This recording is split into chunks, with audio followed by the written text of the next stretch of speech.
안녕하세요. 시청자가 직접 만드는 방송 열려라 TV입니다. 당장 이번 주말엔 무주 반딧불 축제가 시작되고요. 전주 세계소리축제도 한 달 앞으로 다가왔습니다. 그런데 축제하면 생각나는 것 중 하나가 자원봉사자인데요. 지난 전주국제영화제 자원봉사자들의 이야기를 들어보시죠. 되게 밑사람처럼 돼, 우리를. 자기네들 살 자비를 우리한테 다 시켜. 9시간 사람 있는데 6시까지 시키는데 밥을 안 주는 거야. 밥 어떡하냐고 하니까 쟤네는 쟤네고 그랬다. 영화계에서는 아주 중요한 행사이자 비영화인에게도 사랑받고 인정받는 영화제. 우리는 그중 5월에 개최된 전주국제영화제를 소개합니다. 영화제에서는 화려한 연예인들, 그리고 감독들, 수많은 영화 작품들, 그리고 작은 행사들로 이루어집니다. 하지만 그중 영화제의 구석구석에서 든든하게 영화제의 시스템을 돕고 있는 자원봉사자가 빠질 수는 없겠죠. 영화제의 자원봉사자들은 영화제에 대해 어떻게 생각하고 있을까요?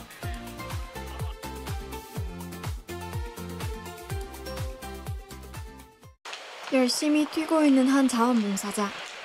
그들은 일에 문제가 생겼는지 답답함을 토로합니다. 셔틀버스 정류장이 제대로 안 정해져가지고 지금 차들이 역주행하고 있습니다. 원래는 영화제의 편의를 위해 셔틀버스를 정해진 곳에서 운행하기로 한 영화제 측. 혹시 셔틀버스가 여기에서 타는 건가요? 지금 제대로 정해진 게 없어가지고. 그래요? 네. 일단 여기 서 있을 거예요. 그래요? 감사합니다. 네. 하지만 영화제 당일날에도 정해진 것이 없어 셔틀버스의 위치가 계속 변경되고 있는 상황. 매니저에겐 전달받은 것이 없는 봉사자들은 마냥 뛰고 의문만 가지고 있는 차들 그리고 버스 기사님은 헤매며 교통 상황만 악화시키게 됩니다. 여기가 맞는지 안 맞는지 몰라. 그런데 일단 샀어. 야, 솔직히 셔틀버스 운행할 정도면 주차장을 세울 거 아니야. 주차장을 안 마련하는 거예요? 원래 전주 여기 국제영화제에서 주차장 마련해야 되는데 막판을 못 같아. 파란 옷을 입은 매니저가 오지만 매니저도 상황을 몰라 더 혼란스럽기만 한 차량 지원팀의 봉사자들입니다. 교육할 때 똑바로 안 해줬어. 우리 여기서 일하는 것도 하나도 안 알려주고. 여기서 일하는 건 언제가 내려? 오늘 12시. 사전근무였는데 어제도 그래가지고 맞춰보는 걸로 있었는데 그걸 안 하고 그냥 집 나르기만 했거든요. 교육이 안 돼 있어요, 지금 저희가. 우리 사전근무라 해서 근무를 하는 줄 알았어, 사전으로. 그러니까 자비를 시키는 거야. 근데 자기네들 살 자비를 우리한테 다 시켜. 코팅도 했고 막 도매 설치 같은 거 다 하고. 지금 셔틀버스 되는 데가 원래 거기가 아니래. 근데 이제 전주영화제 측에서 이제 임시로 정한 것 같대. 근데 전주영화제 측도 이상한 게 표지판을 세운다고 했대. 어디서 세운다고. 근데 그걸 안 한 거지, 미리. 그러니까 피해보는 건 우리 봉사자, 매니저들이고 주민도 주민대로 불편하고. 그동안의 수차례에 있었던 교육기관과 사전 근무에는 도대체 무엇을 교육하는 걸까요? 혼란스러웠던 그 기간을 묻기 위해 관계자와 연결해 보았습니다. 갑자기 변동되는 부분도 사실 많아요. 특히 야외에서 활동하시는 분들은 여러 가지 이유 때문에 갑자기 변동되는 일들이 많다 보니까 그렇게 된 것 같고. 서로 책임을 떠넘기는 관계자들의 자원봉사자들의 부정적 시선은 이것으로 그치지 않았는데요. 그 당일 근무하는 거는 그날 아침에 그냥 바로 1시간 전, 2시간 전에 나왔던 것 같습니다. 셔틀버스를 9시, 셔틀버스 타는 사람 9시까지 와야 되는데 9시 10분에 올린 적도 있고 9시 반에 올린 적도 있는 거야. 그러니까 꼬이는 거지, 셔틀버스가 연장이 되고.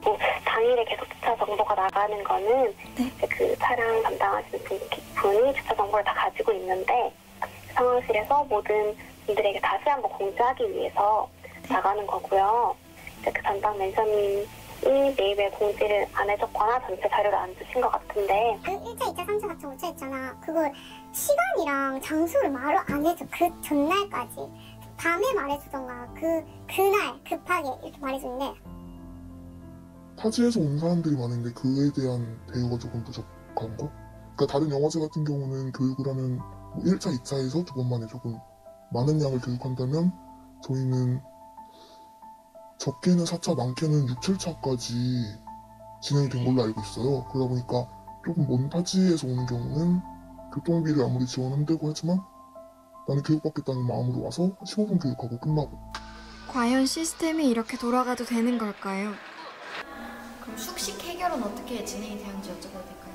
숙식 같은 경우에는 점심만 제공하고 저녁은 사비로 사 먹고 그리고 숙박 같은 경우에는 알아서 숙박하는 걸로 그렇게 되었습니다.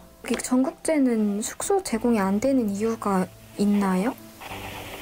저희가 스태프분들 관련해서는 숙소가 제공이 되거나 숙소비가 제공이 되는데 자원활동가분들은 따로 숙소가 제공이 안 되고 있어요. 혹시 내년에도 숙소 제공이 안 될까요? 네, 숙소 제공은 자원활동가들 같은 경우는 안 되고 있어요. 네. 약간 지원 문제인가요, 그거는? 아, 네, 그렇죠. 영화제가 크다 보니까, 네. 그 영화제가 이번에 그리고 뭘 너무 안 해. 예산을 아끼는 건지 몰라도 내년 20주년이잖아. 그래서 그때 크게 할 건지 몰라도 솔직히 우리도 하는 말이 이렇게 작게 하는데 누가 영화제 오겠냐 솔직히 이 소리 하고 있고. 네, 제 전국대 음악영화제 운영팀입니다. 제천영화제에서는 자원봉사자들한테 숙식 제공이 어떻게 이루어지고 있는지. 저희가 일단 기본적으로 활동이 9박 10일이거든요. 네네.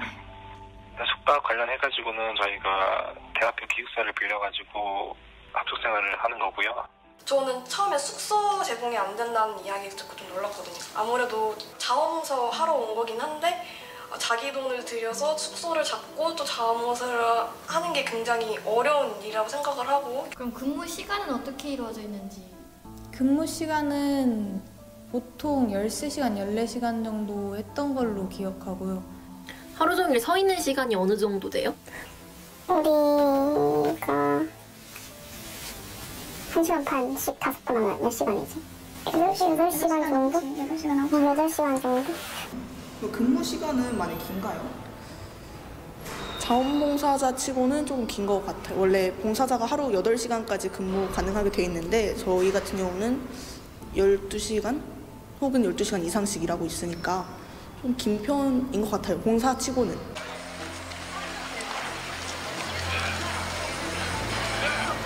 한 장소에 굳이 배치되어야 할 필요가 없는 장소에도 배치를 해놔서 좀 그런 게 불만이었던 것 같습니다. 너무 비효율적으로 근무지를 배치하는? 그 중간에 나가신 제일 큰 이유는? 저는 공휴일 처리도 안 됐고 무엇보다도 막 교통비가 당일 지급이 아니니까 쓰는 돈이 너무 많았어요. 2만 원씩, 3만 원씩 들고 하니까 며칠 하다가 지금 관두게 됐는데 이제 봉사 시간하고 이제 그 교통비 지급을 이제 받기가 좀 막막해져가지고 다 끝나고 지급하기 때문에 나 막상 돈이 없는 애들은 이제 밥 먹는 애들도 있고 그렇게 되는 거죠. 그건 좀 마음이 아프다. 가장 좀 개선되었으면 좋겠다 하는 거는 일단 근무 시간이 너무 비효율적으로 많은 것도 있고 그리고 숙식이 해결이 되면 좋을 텐데 그런 부분이 아직까지 미비한 것 같아서 일의 효율성과 봉사자의 상황마저 무시하고 개선되지 않은 채로 진행됩니다. 이러한 영화제의 봉사자를 보는 시민들의 시선은 어떨까요? 전주국제영화제가 국제영화제로서 위상이 되게 큰 영화제잖아요. 그렇기 때문에 좀 더 영화제 이런 행사에 있어서 준비하시는 분들이 가장 고생이 많지 않으실까 생각하고 있습니다. 자원봉사 활동하시는 분들이 사실 가장 굳은 일이나 사실은 남들이 정말 별로 하고 싶지 않은 일 그러한 것들도 사실은 다 해내야 되는 거기 때문에 그래야지 영화제가 또 치러지기 때문에 그런 분들이 사실은 가장 뒤에서 고생하고 계신 게 아닌가 그렇게 생각합니다. 즐기는 사람들이 그 자원봉사자인 것 같고 그 사람들이 있어서 다른 사람들도 같이 즐길 수 있는 거 아닌가. 전주국제영화제에서 가장 고생하는 사람은 누구인 것 같아요? 지프직이들. 지프직이요? 제일 많이 고생을 하고 있고. 그 모든 영화제들의 자원봉사들이 사실 없으면 또 진행이 안 되는 걸로 알고 있고. 네. 이렇듯 자원봉사자는 영화제의 또 다른 중심이라고도 할 수 있습니다. 하지만 그만큼 존중되어지지 않고 오히려 화려한 부분만 부각시키느라 제대로 돌아가지 않는 내부 사정들. 전주국제영화제 주최 측이 생각하는 위상이 지프지기 복지 실태와 같은 선에 있는지 생각해 보아야 하진 않을까요?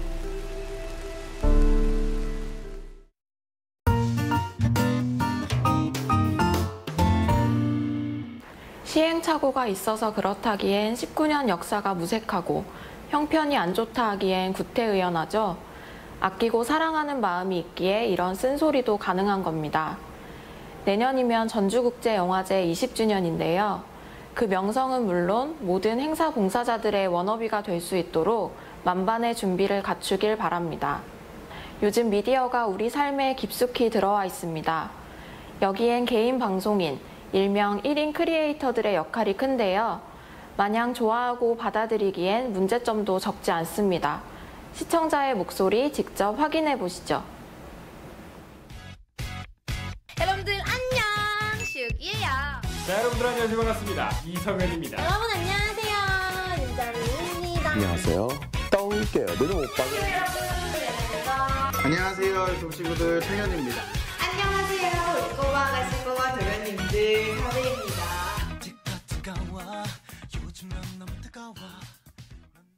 오늘날 우리의 삶 속에 깊숙이 박힌 미디어는 더 이상 개인 및 사회에 미치는 영향력을 무시할 수 없게 되었습니다.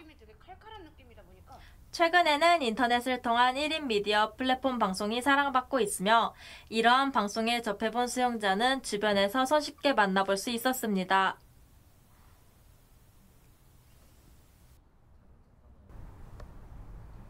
저 유튜브로 먹방을 많이 봐요. 편집하는 여자라는 분을 많이 봐요. 똥개랑 킴닥스랑 보겸이랑 엄청 많이 봐요. BSD라고 그냥 남자에 대한 6명, 7명이서 단편 영화나 아니면 막 게임 방송 이런 걸 여러 가지 하고 있는 그런 영상 컨텐츠 팀입니다. 1인 미디어로 진행하는 먹방을. 편집녀 이분은 편집을 초보자도 모두 다 따라할 수 있게 편하게 영상을 만들어주시는 분이에요. 브이로그는 그 유튜버들이 자기 일상이나 아니면은 뭐 어디에 갔다거나 그런 거 그냥 일상? 그 사람들의 일상에 대해 올리는 그런 거예요.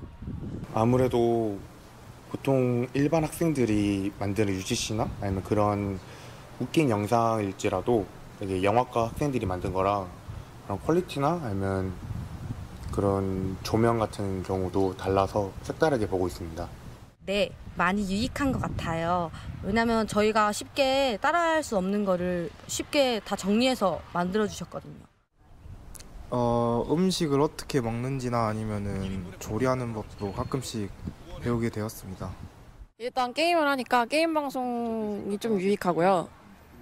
그리고 보는 유튜버 중에 영상학과를 다니는 유튜버가 있는데 그 사람의 유튜버를 보면 약간 편집 방법이나 아니면은 카메라 하는 방법? 아니면 약간 자기가 하고 싶은 일을 하면서 약간 그런 진로 찾는 거에 대해서 도움을 좀 얻었던 것 같아요. 일상생활에서 편하게 볼 수 있는 그런 아이디어를 이렇게 영상화하고 영화화 시킨다는 거에 좀 대단하다고 생각을 하고 있습니다. 위에서 봐온 미디어가 우리에게 꼭 유익하고 긍정적인 영향만 준 것은 아니었습니다. 미디어가 가진 두 얼굴, 즉 순기능의 반대면인 역기능 또한 존재합니다.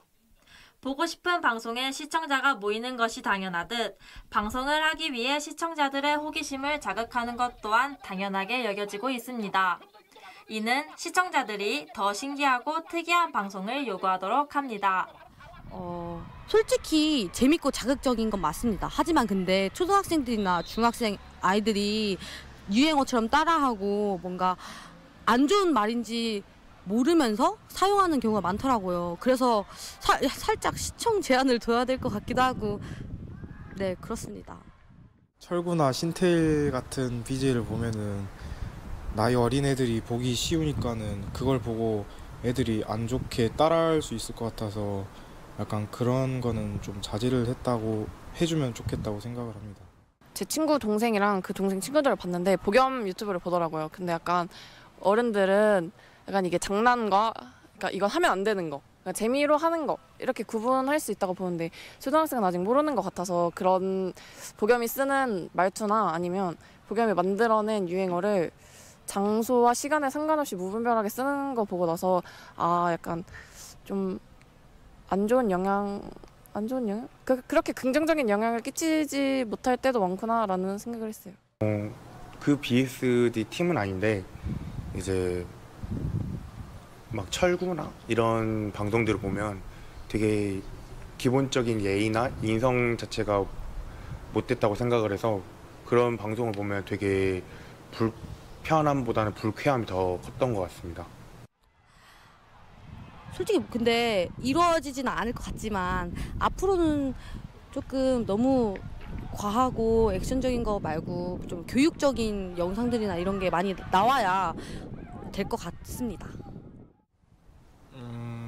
일단은 좀 막 가급적으로 폭력적이지 않는 방송을 했으면 좋겠다고 생각합니다. 물론 자기들이 먹고 살려고 하는 거이기도 하는데 솔직히 다른 사람들이 보면은 안 좋게 생각할 수도 있기 때문에 폭력적인 방송을 좀 배제했으면 좋겠다고 생각을 합니다.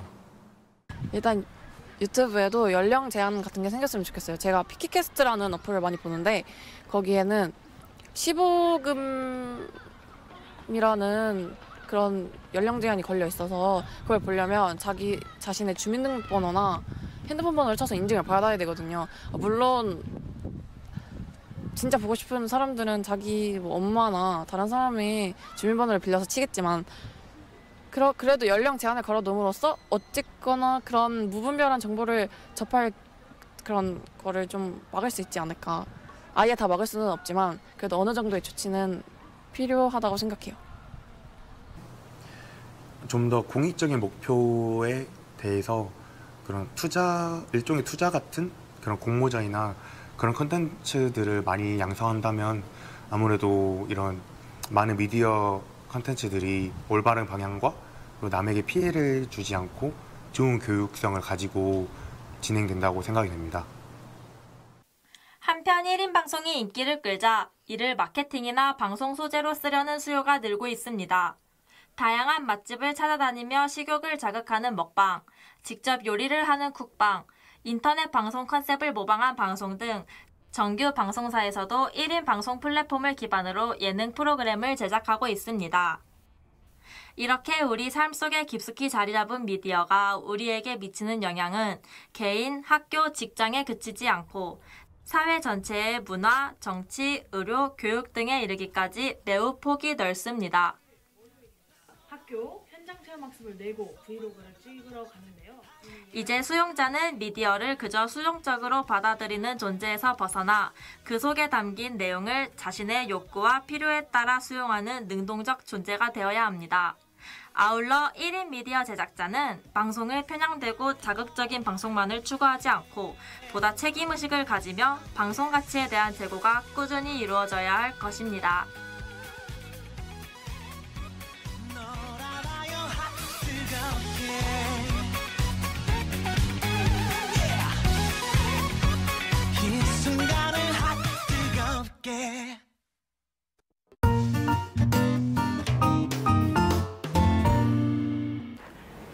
두 달하고도 보름 후, 이 시간이 크게 와닿을 사람들이 있습니다. 바로 고3 수험생과 가족들인데요. 공부에 그 패배감에 힘든 학생들을 위해 한 편의 뮤직비디오 같은 영상을 만들었습니다. 함께 보시죠.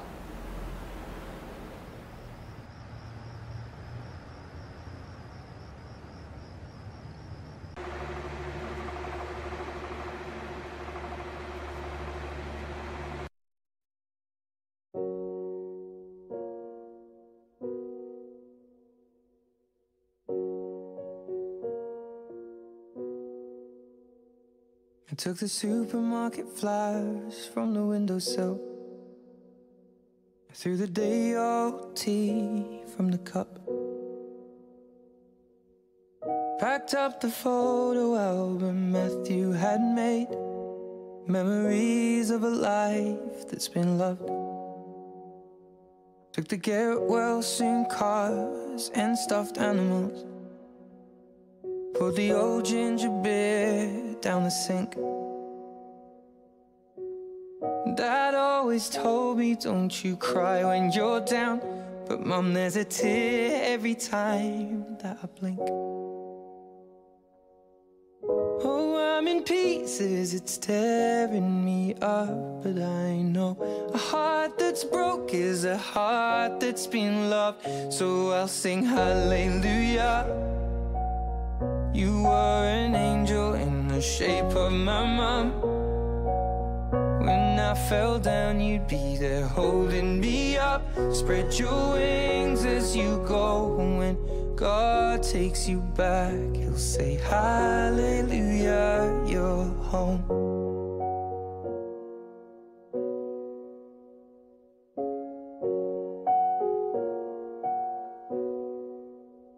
I fluffed the pillows, made the bed, stacked the chairs up, folded your nightgowns neatly in a case.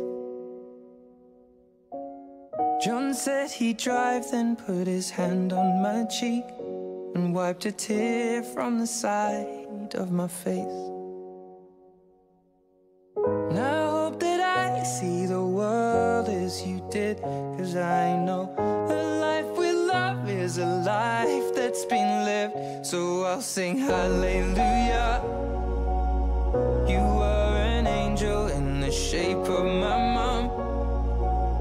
When I fell down, you'd be there holding me up. Spread your wings as you go. And when God takes you back, He'll say hallelujah, you're home.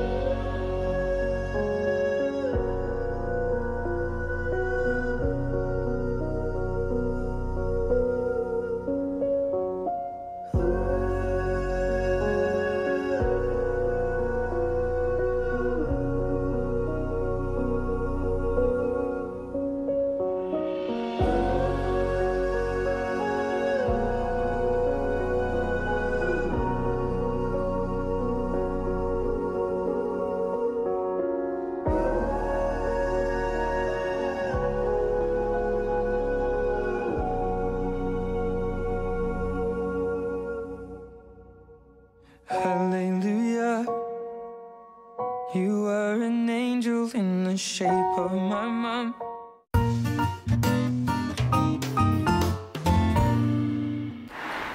세상이 그대를 힘들게 할지라도 용기를 잃지 말자.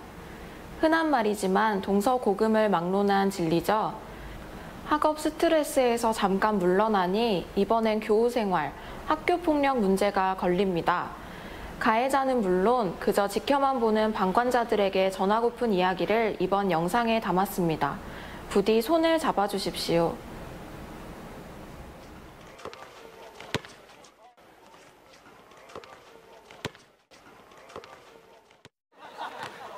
미안. 아, 괜찮.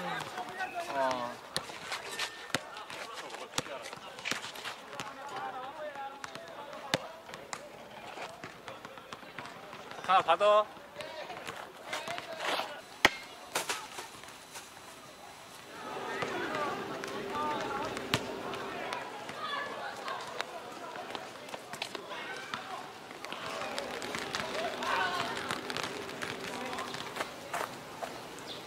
여기 있었어? 비오길래 잠깐 들어왔어.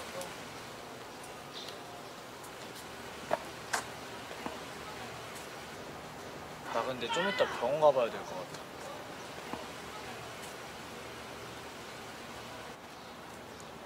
그래서 나 수업 못 갈 것 같아.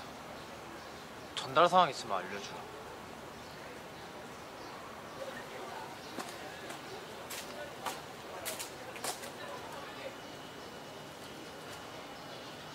걔만 없으면 이번 체육대회 우승각 아닌가? 그러니까 우리 멤버도 좋아가지고 걔 빼고 다른 애들은 우승각인데 걔 뺄 수도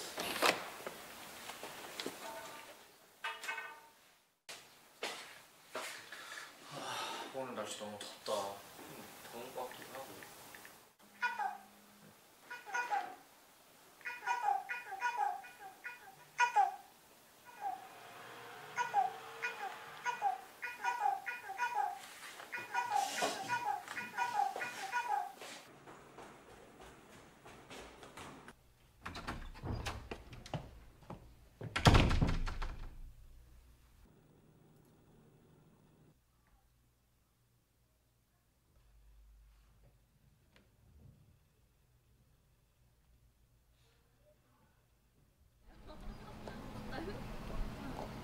여보세요? 나 수업 안 나와서 몰랐는데 오늘 수강이었어? 저번에 내가 말해달라 했었는데. 단톡방에서 말했잖아. 야야, 이석현 거기 없잖아.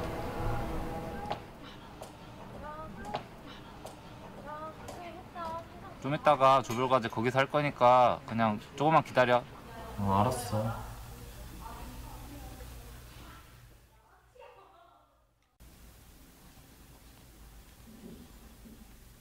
어디야?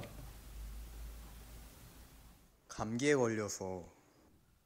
아 미안, 알바 있는 거 깜빡했다. 오늘 강아지 생일인데 파티하기로 했거든.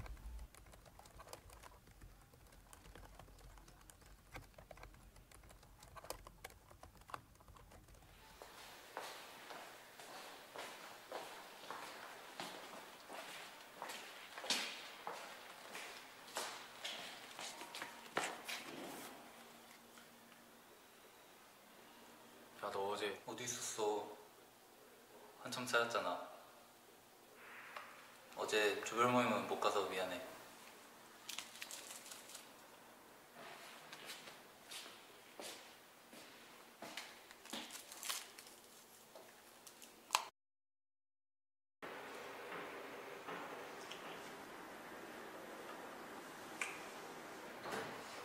이따 점심 뭐 먹지? 그러게. 냉면이나 먹을까? 괜찮은데? 유통기한 많이 지난 것 같은데 너무했다. 그래도 공으로 일부러 머리 맞춘 게 더 심했지. 근데 걔 뭐 그런 걸로 병원에 가냐? 좀 아픈가 봐.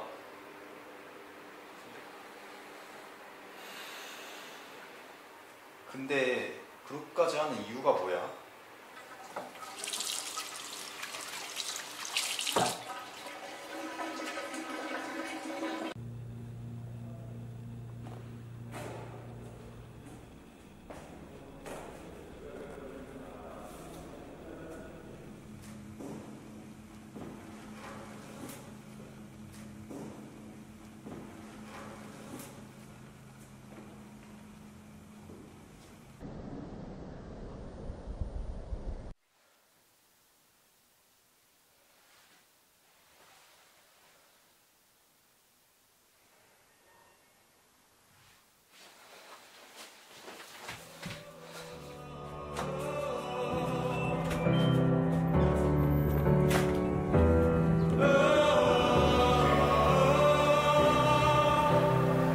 그냥 재밌잖아.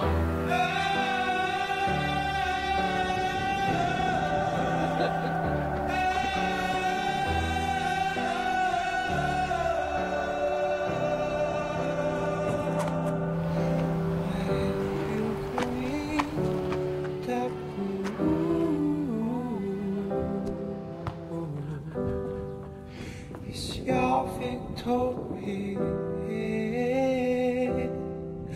I help you green that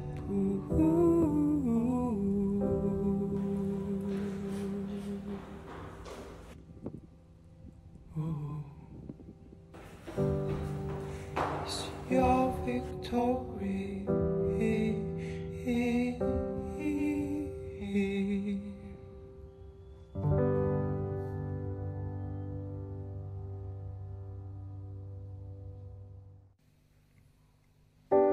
예전으로 돌아가 예전에 산다면 우리 마음만 돌보자. 새벽을 컵에 담아 날이 차오르면 두 잔을 맞대보자. 너와 내가 결국엔 우리가 버려버렸네요. 한참 어린 밤 같던 우리 마음도 늙어버렸네요.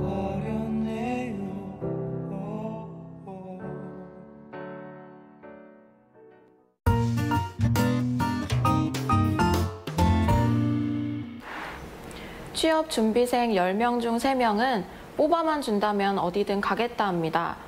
하지만 정작 회사에 들어간 신입사원들은 그중 절반가량이 퇴사를 하는 게 지금의 현실이죠. 그만큼 취업 준비생들은 다시 늘어나고 그 압박과 스트레스는 또 어떠할까요? 하루하루 살기가 고된 취준생의 이야기를 하루살이에 빗대어 봤습니다.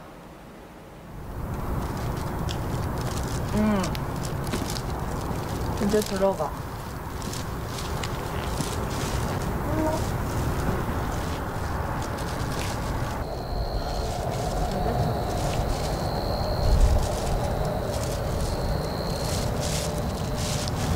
엄마까지 진짜 왜 그래. 안 그래도 하고 있어. 나 이제 들어가. 끊어야 돼. 끊어.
스펙 쌓기에 몰두하는 취준생을 호모 스펙타쿠스라 하고 그렇게 취직해도 비정규직, 계약직 인턴, 이른바 비계인이 되기 쉽고 공무원 합격은 해야 취업 인류로 진화한다는 게 취준생들 사이의 말이랍니다. 참 씁쓸하죠? 하루살이는 고작 하루뿐인 삶이라도 기를 쓰고 애를 쓰며 살아갑니다. 고되지만 우리도 매 순간 최선을 다할 수밖에요. 열려라 TV 오늘 마지막 이야기만 남았는데요. 호기심 많은 우리 초등학생들이 역사 탐방에 나섰다고 합니다. 지난 봄 국보로 승격된 미륵사 사리장엄. 여러분도 함께 공부해 보시죠. 난 유치원 때 빼고 안 간 것 같아. 진짜? 운동하러 빼고. 한국에 있는 거 없지 않나? 너무 텅 비었고. 뛰어다닐 수밖에 없어. 그냥 들판. 처음 하는 말이 야 가지마 그거였어. 맞아. 재미없으니까 가지 말라고. 난 집에서 쉴게. 혼자 갔다 와. 점심 때 순두부찌개 먹자. 아 맞아 거기 나 거기 가봤는데. 맞아.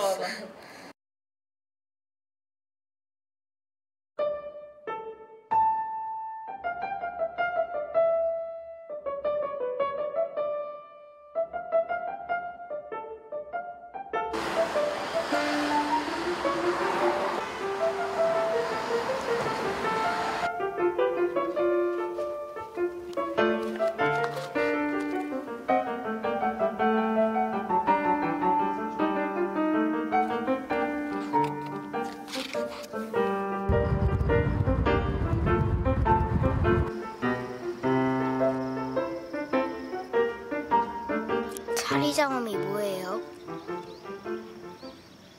사리를 보신 그릇과 그와 함께 들어간 다양한 공양품들을 이렇게 아우러서 하는 말이 사리장엄부입니다. 639년은 환산한 연대이고 이제 원래는 기해년이라는 연대가 써 있는데 이 간지를 역년대로 바꿔보니까 639년이라는 연대가 나온 거죠. 그리고 사실 백제인이 직접 남긴 기록이 흔치가 않은데 이것은 그런 역사적인 가치, 그 다음에 실물자료로서의 가치가 굉장히 높다 하겠고요. 백제 이제 대귀족인 사택 적덕의 딸이 이제 무왕의 왕후로서 등장을 하고 이 왕후가 이제 선뜻 재물을 내어서 이 재물을 모아서 이곳에 봉헌을 하고 탑을 세운다는 그런 그 당시 당대 기록이 나와 있기 때문에 언제 국보가 되죠? 저도 좀 확답을 드리기 어려운 상황인데 이제 전국적으로 이제 어떤 지정문화재 등록에 대한 수요가 많이 있으니까요. 근데 이 유물의 이런 가치라든가 역사성을 봤을 때 이렇게 등록이 되는 것은 어렵지 않을 거라 생각하고요.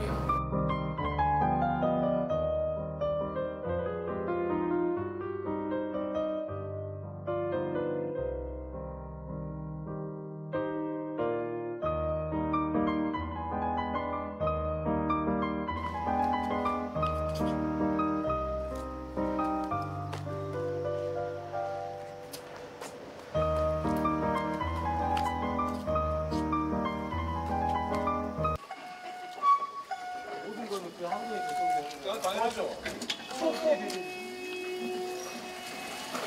2009년 1월 아마 14일이었을 겁니다. 그 석탑을 해체하면서 이제 1층부를 해체를 하는데 이 석탑 중앙에는 심주석이라는 게 있습니다. 그 심주석을 이제 두 번째 것 아래에서 두 번째 것을 해체를 하는데 첫 번째 그 아래에 있던 첫 번째 심주석에서 그 사리장부가 발견이 된 것입니다.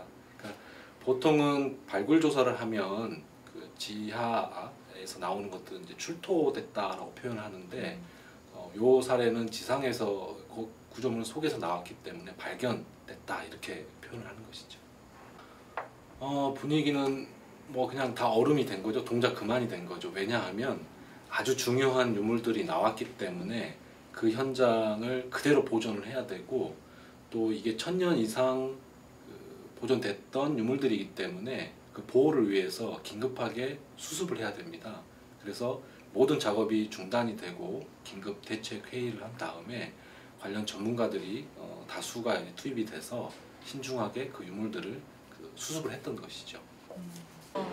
오 대박 진짜 소름 돋았다. 나 같은 울었다. 죄송합니다. 일주일 정도. 아니 그냥 문화재를 만지고 있는 것 자체가 소름인데 거기서 뭐가 나와. 보통은 이렇게 문화재를 수리를 하면서 나오는 유물들 같은 경우에는 보통은 이제 문화재 수리 전문 업체에서 진행을 하기 때문에 간혹 중요한 사실을 놓친다든지 그 현상이 보존되지 않고 그대로 보존되지 않고 변화가 돼버린다든지 이런 경우가 있는데 이 익산 미륵사지 석탑 사리장원구의 경우는 국가 전문 연구기관인 국립문화재연구소에서 했기 때문에 그런 부분들을 충분히 대비가 가능했던 그런 상황이었기 때문에 조금 다른 케이스죠. 보통은 발굴조사의 예를 들면요, 발굴이 완료된 후 2년 이내에 보고서를 제출하게 되어 있습니다.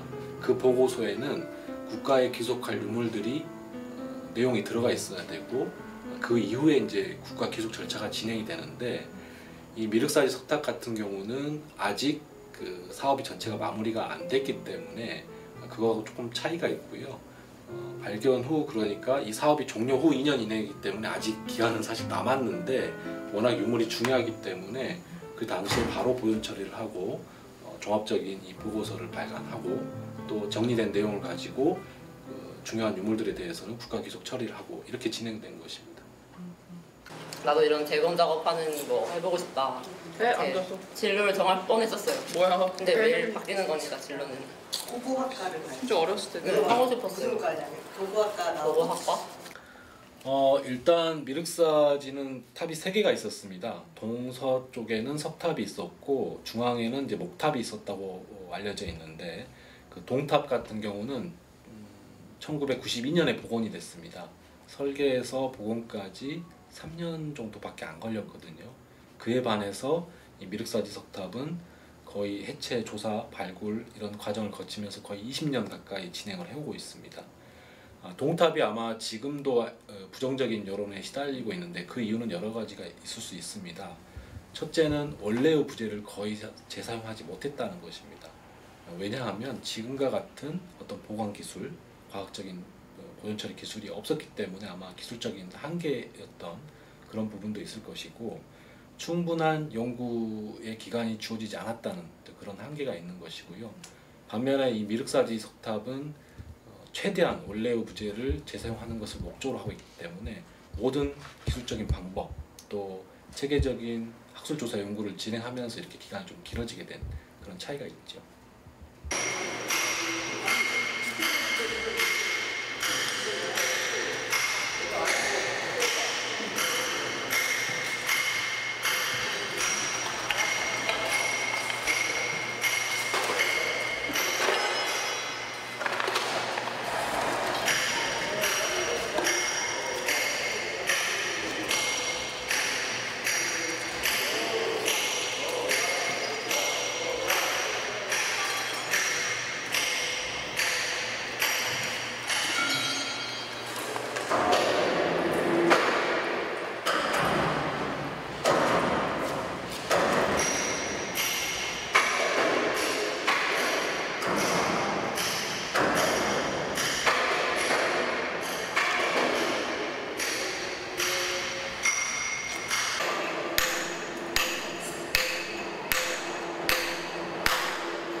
처음 만들어서 넣는 것처럼 그대로 나왔어요. 정말 깨끗하게 보존 처리 안 하고 그대로 나왔었어요.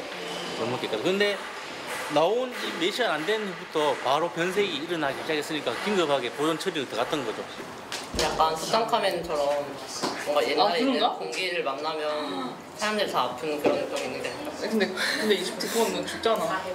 살짝 죽잖아. 아 죽는 건가?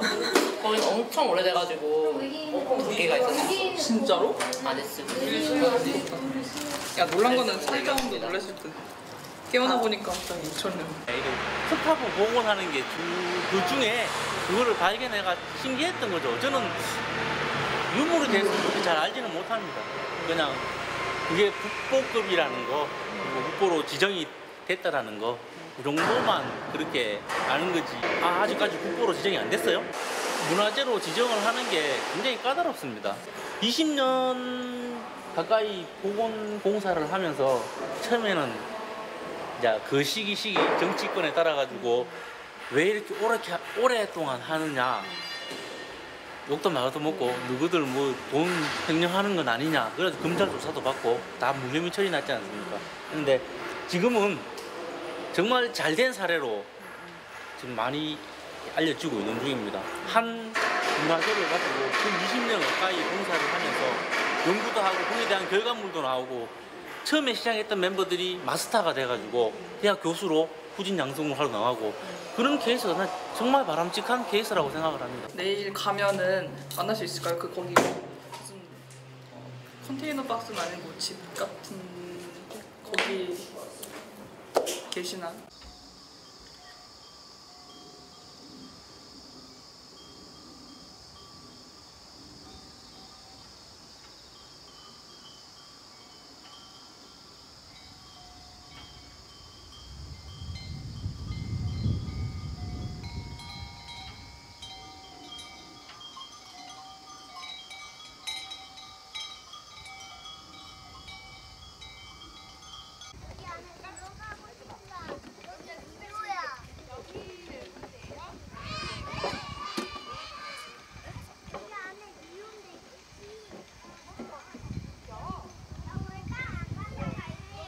저는 사실 익산을 좋아해서 익산에 대해서 관심을 갖고는 싶으나 가질 기회가 얼마 없었거든요.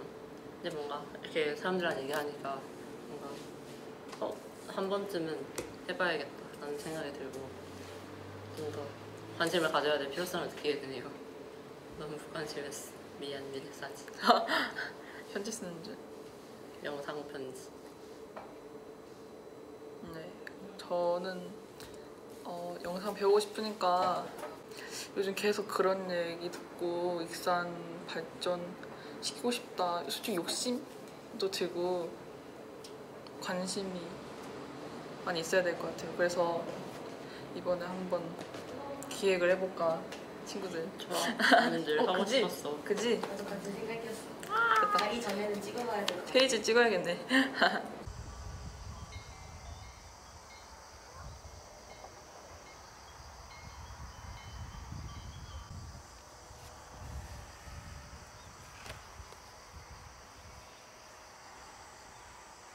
한마디 해주세요.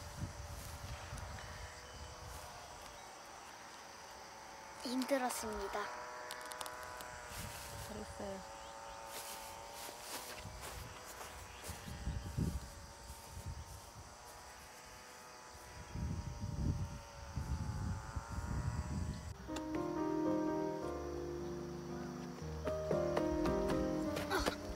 네.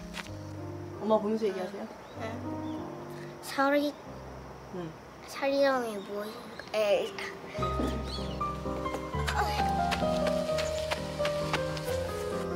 이거 찍고 있어요?